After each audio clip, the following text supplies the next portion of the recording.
प्रिय विद्यार्थियों, पिछले लेक्चर में मैंने आप लोगों को लेट आउट हाउस प्रॉपर्टी, किराए पर उठी मकान संपत्ति से आय की गणना कैसे की जाए इसके बारे में आपको वर्णन किया था। कुछ एग्जाम्पल के माध्यम से भी क्लियर किया है।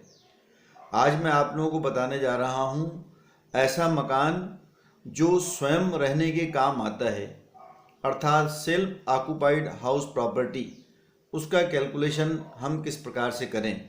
कुछ बातें ध्यान देंगे जो नियमों के रूप में हैं।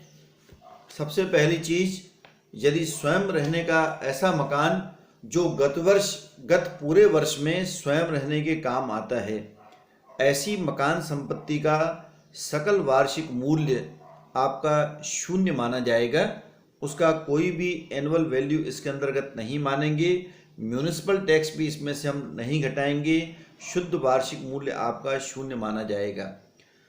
ऐसी छूट करदाता को दो मकानों के संबंध में अधिकतम प्राप्त हो सकती है, अर्थात दो मकान स्वयं रहने में प्रयुक्त हो सकते हैं। दोनों मकानों का वार्षिक मूल्य शून्य माना जाएगा और इसमें केवल एक कटौती ऋण पर ब्याज की मिलती है, जिसको मैं आगे आप लोगों को समझा रहा हूँ।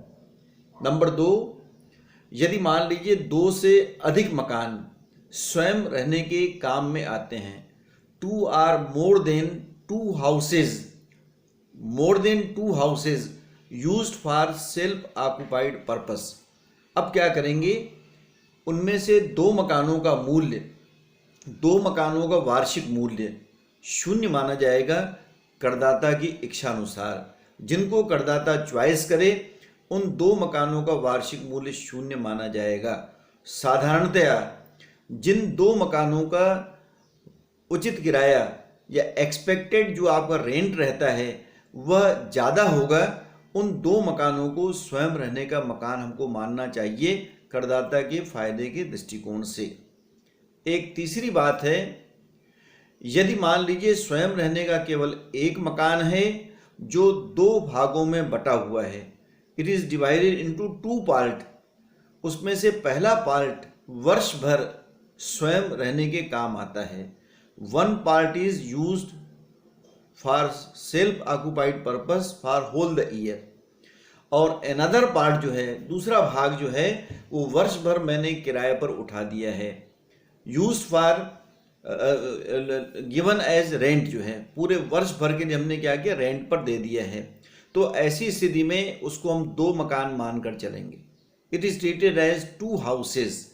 पहला मकान, पहला भाग जो स्वयं रहने के काम आता है, उसका वार्षिक मूल्य तो आपका शून्य माना जाएगा, और दूसरे मकान का मूल्यांकन जैसे हम किराए पर उठे मकान का मूल्य निकाला करते हैं, उसी भांति इसके अंतर्गत कैलकुलेट करेंगे।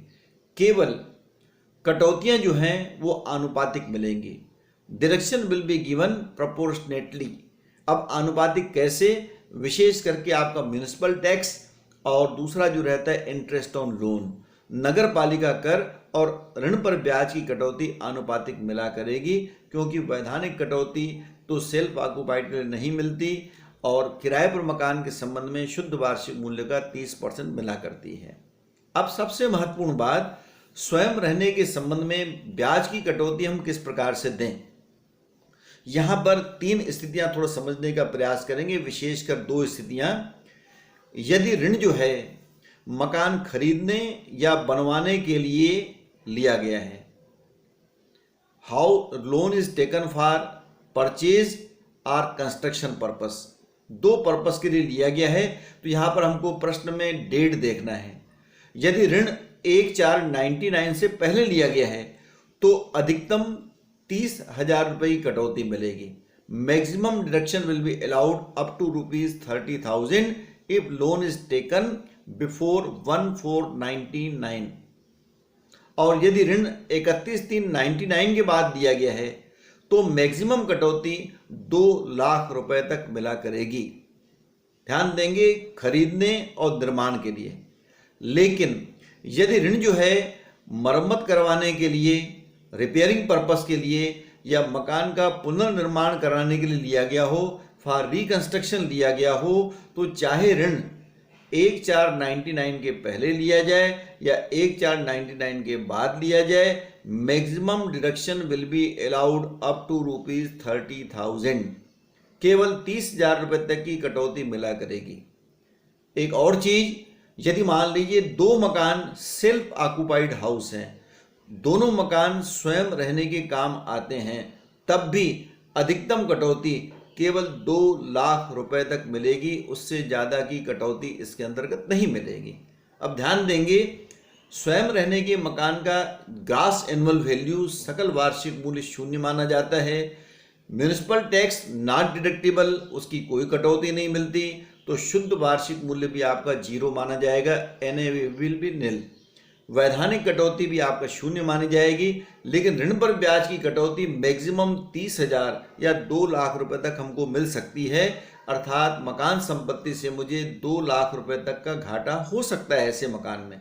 अब ये जो मकान संपत्ति का लॉस आता है, इसको अन्य किसी मकान संपत्ति की आय में से या आय के जो दूसरे शीर्षक हैं, किसी भी शीर्षक की आय में से उसको हम पूरा कर सकते हैं।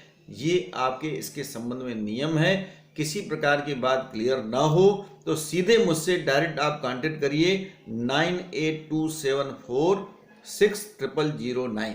Thank you.